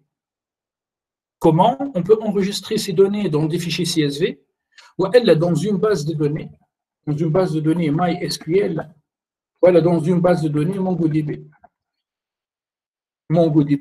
Et croyez-moi que Python facilite la vie pour faire ça. En quelques lignes de code, tu peux enregistrer tes données dans une base de données MySQL ou bien dans une base de données MongoDB. B, ok, allez, on va passer en fait à une autre étape. Donc maintenant, extraction du close price. Extraction du rendement annuel et extraction de la volatilité annuelle. En fait, on va faire 3 choses maintenant. À partir de ces données, les données avec dictionnaire AD, à partir de ce dictionnaire, on va sortir le prix de fermeture. Et à partir de ce prix de fermeture, on va obtenir le rendement annuel entreprise par entreprise et la volatilité annuelle entreprise par entreprise. On appelle ça features extraction. Extraction ou bien fabrication de nouvelles colonnes. B. Je supprime ça car ça consomme des choses. Allez, je commence en fait par le prix de fermeture. Donc, prix de fermeture.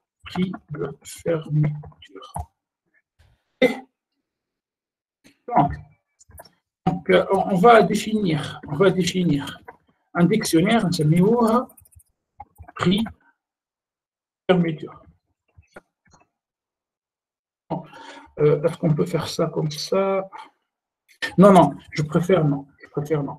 On va passer ça directement. B, l'idée consiste à, on va boucler sur notre dictionnaire. En fait, quand tu boucles sur les clés du dictionnaire, et ben, tu vas obtenir en fait les différents symboles d'entreprise. A, B, A, D, A, L. B. Tawa. D'après vous, hein, quand j'exécute, أنا عندي dictionnaire بتاعي هذا dictionnaire بتاعي. Je vais lire, par exemple, on veut récupérer les données de la BIAT. Le dictionnaire BIAT, shift entrée. Voilà, tu obtiens un data frame. Est-ce que vous êtes d'accord? Ça, c'est un dictionnaire. C'est un dictionnaire. Par contre, ça, c'est un data frame. En fait, le dictionnaire contient 84 clés. Chaque clé, nous avons une valeur. La valeur, c'est un data frame. Donc, tu es en train de voir un data frame. Donc, je mets ici data frame. J'écris ici data frame. Comment on fait pour récupérer le prix de fermeture? Comment on fait pour récupérer le prix de fermeture? On prend le close. Qu'est-ce que j'ai fait? À partir du dictionnaire, j'ai utilisé la clé, c'est-à-dire le symbole de la BIAT. J'ai récupéré un data frame. J'ai envoyé les données dans data frame. Dans data frame, j'ai pris uniquement une seule colonne et il y a le prix de fermeture. Est-ce que c'est clair? En fait, on va automatiser ça. data vise. En fait, on a fait beaucoup de data vise pendant la première séance. Qu'est-ce qu'on va faire? En fait, on va passer directement. Tu peux tracer les différentes distributions pour Amen Bank, pour Tijeri Bank, pour l'Abdiat, pour Star, pour toutes les entreprises, et tu peux vérifier. On peut faire ça. De toute manière, la data vise, on l'a faite pendant la première séance. Maintenant, l'argent, là. Monsieur. Oui. Oui. Oui, عندي question. Oui, oui, oui, oui. Oui, allô. مش نخدم على الكولون. اوكي.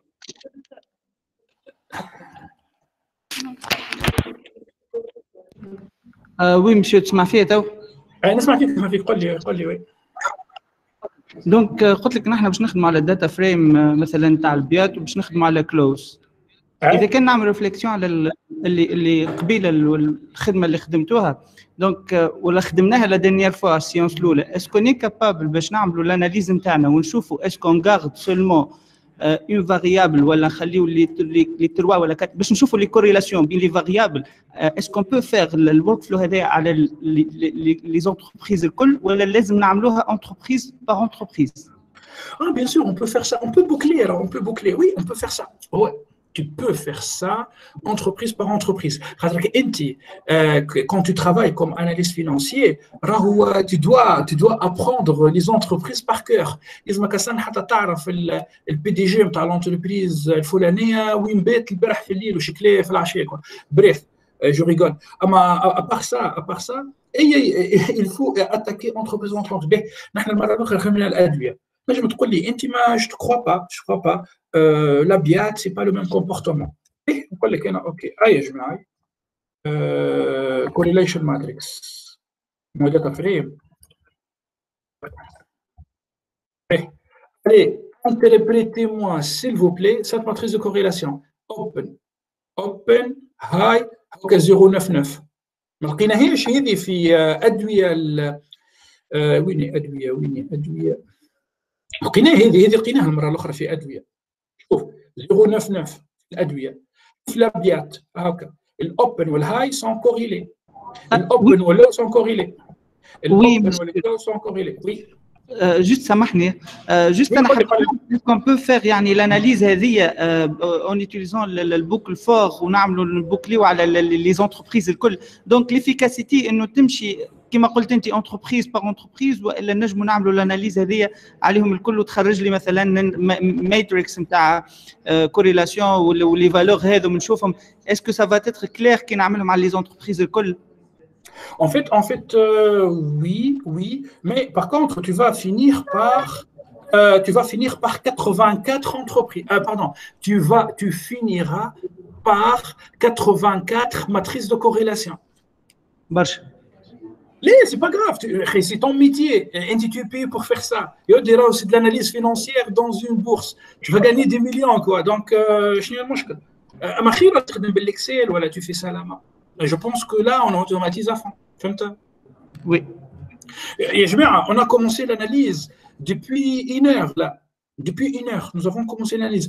Et bien, nous avons réussi à récupérer les prix des actions de toutes les entreprises tunisiennes en une heure. C'est un gain phénoménal. تخيلتي كان جيت تخدم avec la technique traditionnelle بالإكسل.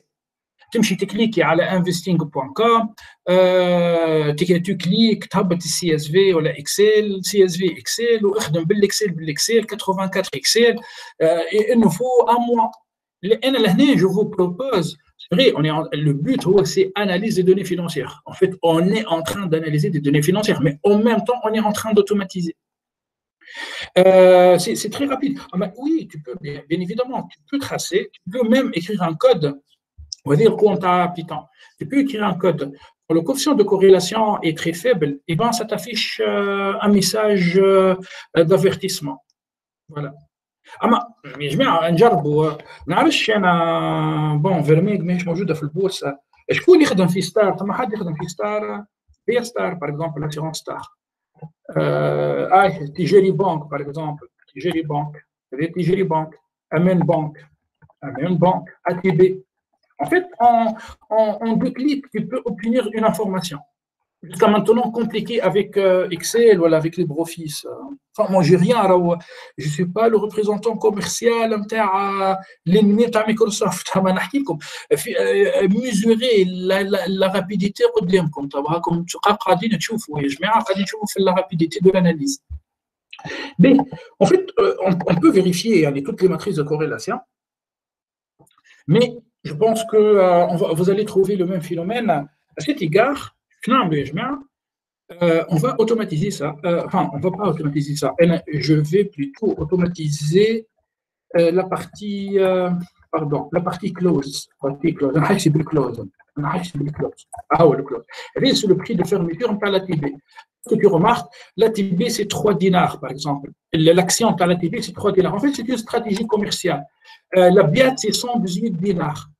وهبط ل 62 ردوا بالكم راهو هبط ل 62 خاطر عملوا سبليتينغ نتاع لي زاكسيون تاعهم مش معناها البيات قاعد تخسر في الفلوس la BIAT après SFBT c'est la deuxième capitalisation dans la bourse de Tunisie mais c'est la première banque en Tunisie مش معناتها l'action تاعها قاعده هما عملوا سبليتينغ نتاع لي زاكسيون تاعهم ils ont changé de stratégie pour permettre peut-être en fait même à des gens normaux d'acheter des actions.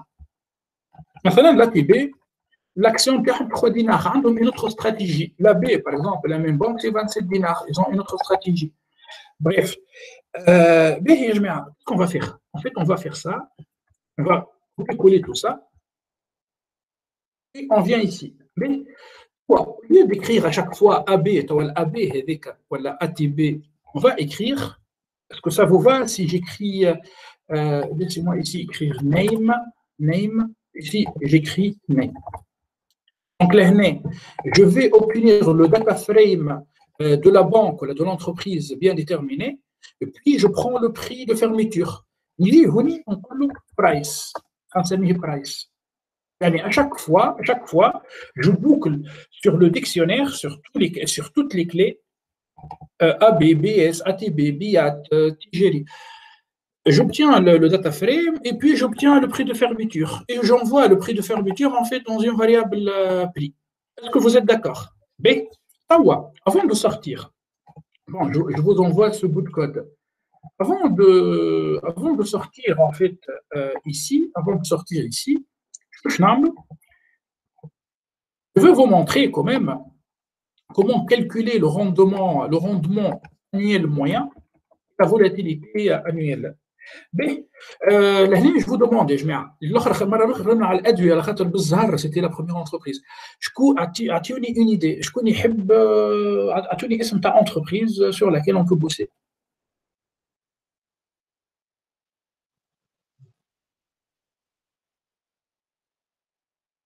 Donnez-moi, s'il vous plaît. Allez, proposez-moi une entreprise.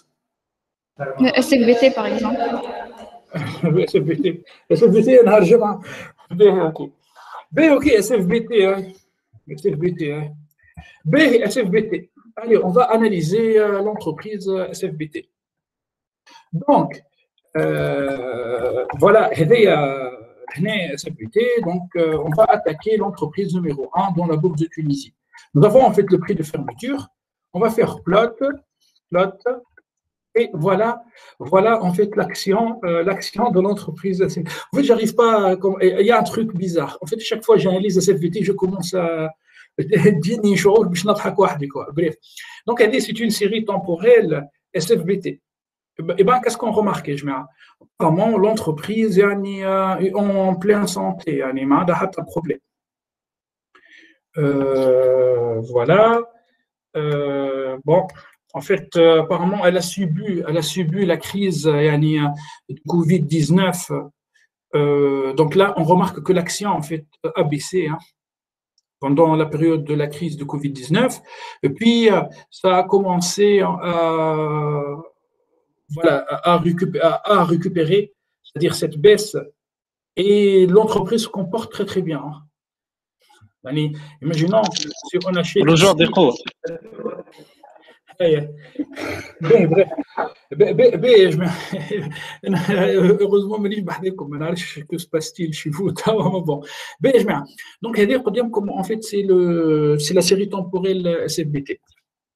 باهي توا on va faire en fait on va utiliser PCT change. PCT change اللي هي la série temporelle rendement linéaire. En fait on va faire plot. Allez-y. هذه لهنا ce qu'on a fait. En fait, nous avons tracé le rendement journalier de la SFBT. B, bon, quand même, le code V, il faut qu'on soit en fait aligné, quoi. Qu'on soit aligné. B, allez, c'est par rapport en fait à la série temporelle. Bien évidemment, je peux augmenter. Bon, mais je me cache. Mais je vais tracer maintenant l'histogramme. Donc ça c'est l'histogramme. Mais نرجع. C'est une série temporelle rendement linéaire. Nous, on veut calculer la moyenne. Ce qu'on va faire, je vous ai montré ça l'autre fois. On ajoute mine. Voilà, ça c'est la valeur moyenne. C'est la valeur moyenne des rendements journaliers de la SFBT. Mais c'est un rendement moyen, pardon. C'est un rendement moyen. Qu'est-ce qu'on va faire? On va calculer le rendement annuel. Le rendement annuel, c'est la moyenne. C'est la moyenne. C'est le rendement moyen. Pardon, rendement moyen multiplié par 252. En fait, en bourse, il y a 252 jours tradables, c'est-à-dire la bourse ne travaille pas samedi, dimanche, pendant les jours des fêtes, donc on peut compter 252. Et là, laissez-moi plutôt définir cette quantité ici. Donc le rendement moyen, il est ici. Le rendement moyen, il est ici. Et je fais ça, je calcule le rendement annuel. Donc allez, c'est quoi le rendement annuel? C'est purée, c'est 11%, 11%. 11%. C'est dingue, quoi. Mais c'est beaucoup, hein. Sincèrement, c'est beaucoup, 11%. Mais ok. On va plutôt répéter ça pour toutes les entreprises. Hein. On fait beaucoup de forums. On a un rendement de 11%. On calcule plutôt la volatilité. Je m'arrête à la volatilité. Qu'est-ce que ça veut dire volatilité? On va calculer l'écart type de cette série temporelle. C'est-à-dire le changement.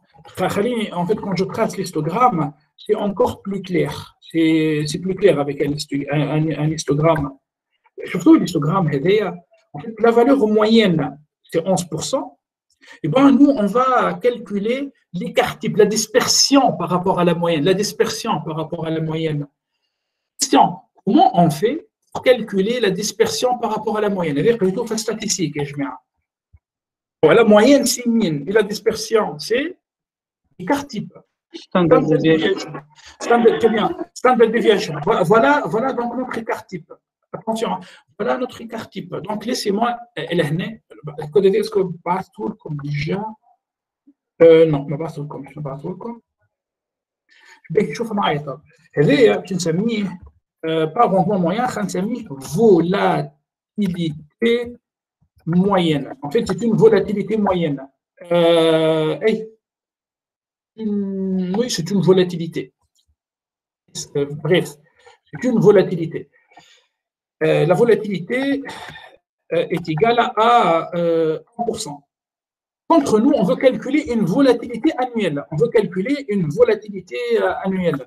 Donc, l'année, la formule devient un peu compliquée.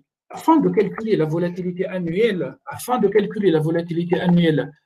on prend la volatilité journalière et on la multiplie par la racine carrée de 252. Je vous demande pourquoi. C'est d'après vos cours de statistique probabilité. Allez, pourquoi j'ai multiplié, afin d'obtenir le rendement annuel, j'ai multiplié par 252. Vite, le rendement journalier, au fait 252. Le rendement journalier moyen, je l'ai multiplié par 252. 252 jours ouvrables, jours tradables dans la bourse de Tunisie. Contre, pour la volatilité, j'ai multiplié par la racine carrée de 152. Monsieur, la volatilité, il y a l'écart type, il y a la racine de la variance. Très bien, Atik Saha. Très bien, Atik Saha. La volatilité, c'est la racine carrée de la variance. Autrement, en fait, un n, c'est la racine carrée de la variance, donc c'est racine carrée de n. Et très bien, donc, en fait, comment on calcule le rendement annuel et comment on calcule la volatilité annuelle. Donc, c'est par rapport en fait à la SFBT. Qu'est-ce qu'on veut faire? On veut répéter ça pour toutes les entreprises. Pour toutes les entreprises. Donc, je veux prendre ce code, je veux le mettre dans la boucle for. On est en train de coder ensemble. Comment on code? Comment en fait on essaie de résoudre un problème compliqué, comment on réfléchit et comment on passe du problème réel vers les mathématiques, vers l'informatique. Mais, bon, regardez ce qu'on va faire. Mais, c'est le prix de fermeture de n'importe quelle entreprise. On dit le price, c'était change min, valeur moyenne. Je multiplie par 252, j'obtiens le rendement annuel. Je vais le rendement annuel à quelqu'un. Le rendement, je supprime la volatilité annuelle.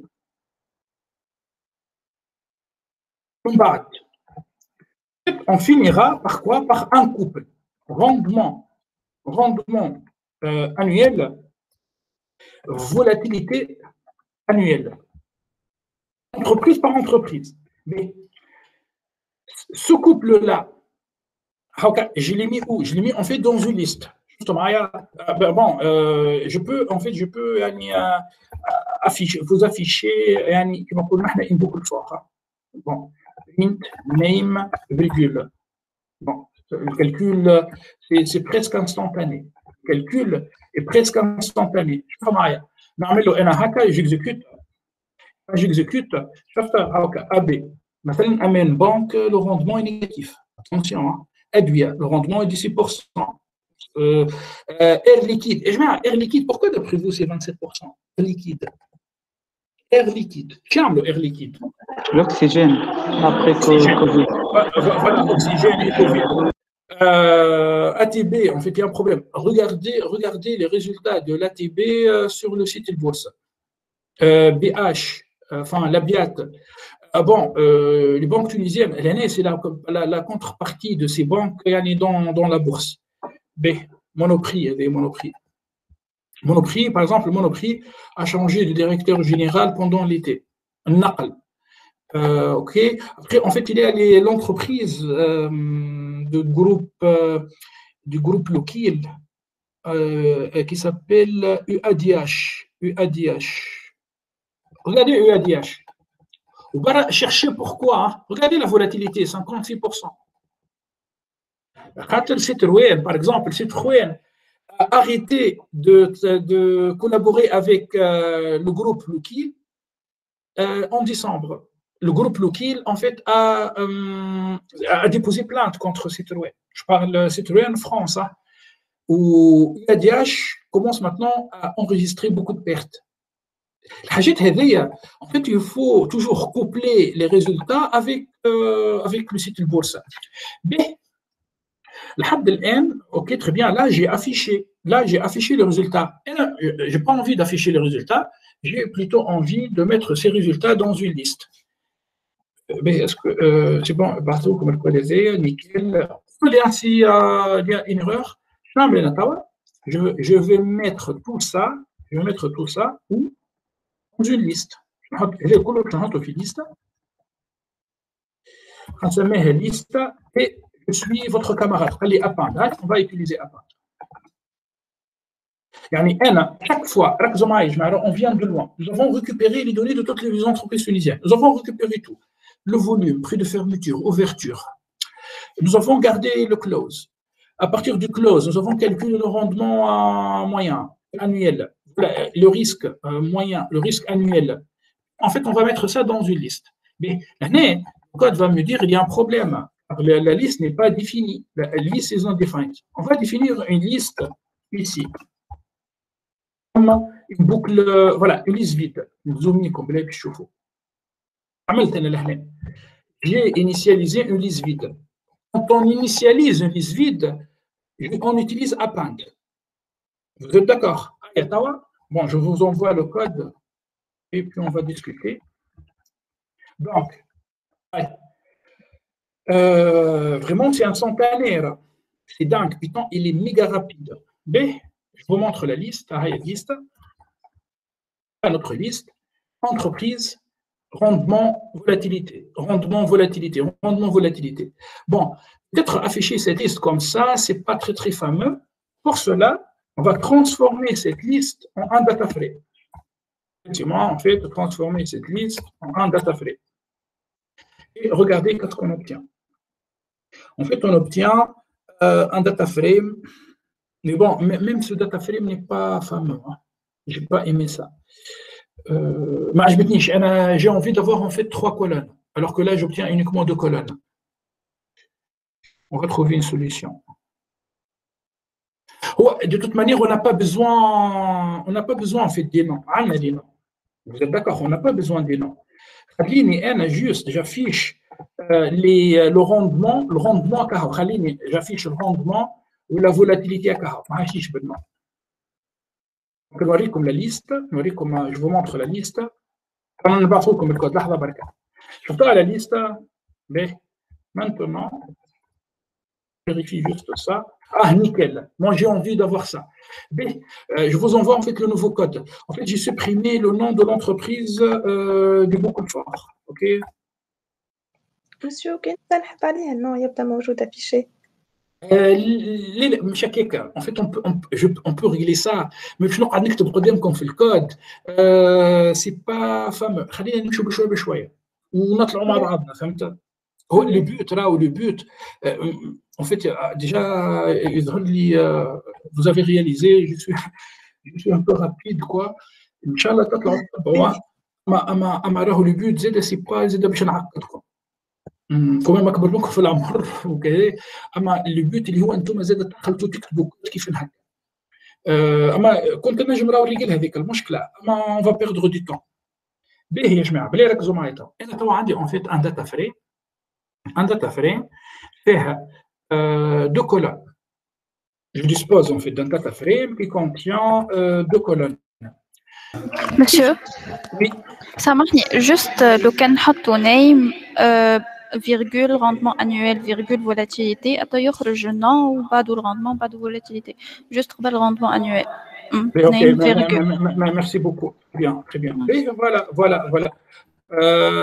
معنا des ingénieurs. OK, très bien. يا جماعه on va essayer ça. Hein. Voilà, c'est bon. Bon, merci beaucoup. Hein. Merci beaucoup. Mais, donc, il y a un problème.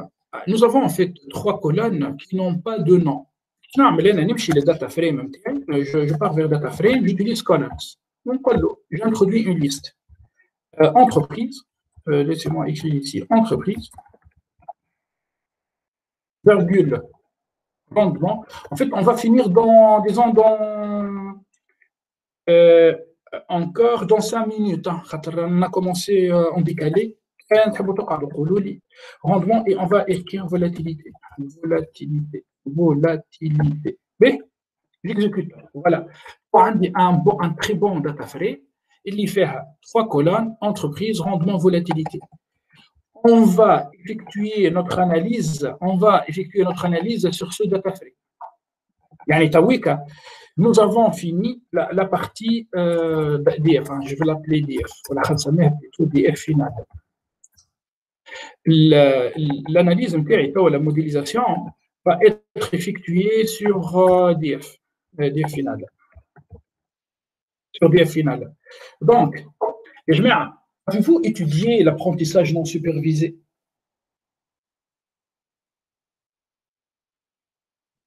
قريتوا حاجة اسمها كامينز algorithme كامينز؟ Oui, monsieur. قريتوا l'algorithme كامينز. En fait, en apprentissage non supervisé, il n'y a pas de variable cible. Nous avons uniquement de variables. On va appliquer l'algorithme Kamins sur la variable rendement et sur la variable volatilité. هذايا اللي قلته لكم من الاول بالكل اللي اسمه features extraction. Première séance, on va voir comment on récupère les prix. Comment on récupère les prix. Après, quand toi tu récupères des données, ça ne veut pas dire que toi tu vas utiliser toutes les données. Toi tu vas utiliser une partie de données. Tu vas utiliser l'aspect qui t'intéresse. Et là, je me suis, c'est-à-dire, on s'est concentré sur le prix de fermeture.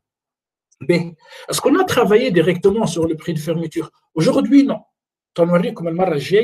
Comment on travaille quand on va faire du trading, du forex. Oui, on fera Inch'Allah une séance forex. Comment on travaille sur le prix de fermeture. Direct, features extraction. À partir du prix de fermeture, on a le rendement annuel ou la volatilité annuelle. Donc, la transformation subie par la data initiale était énorme. En fait, on a passé des data frame, prix, volume à ça.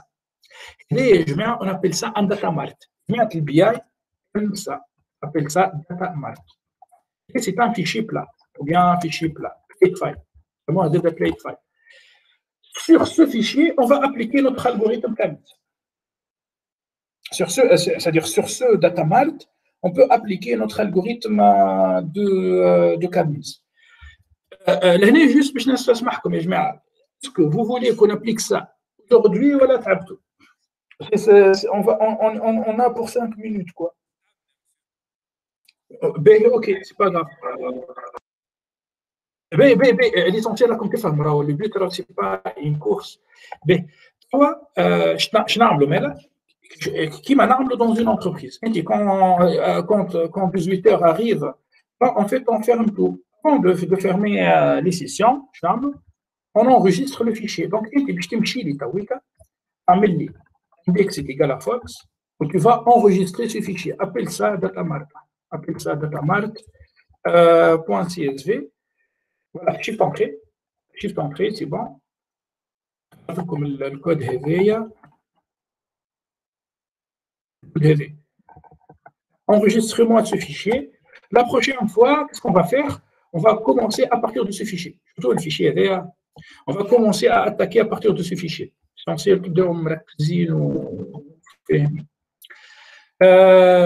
bien. Ça va, vous avez compris des choses? Oui, monsieur. بربطناش متابعتنا الفيشي ديجا اللي خدمت عليها. اي الفيشي نتاع لا سيونس نيميرو 1 بعثوا لكم اليوم.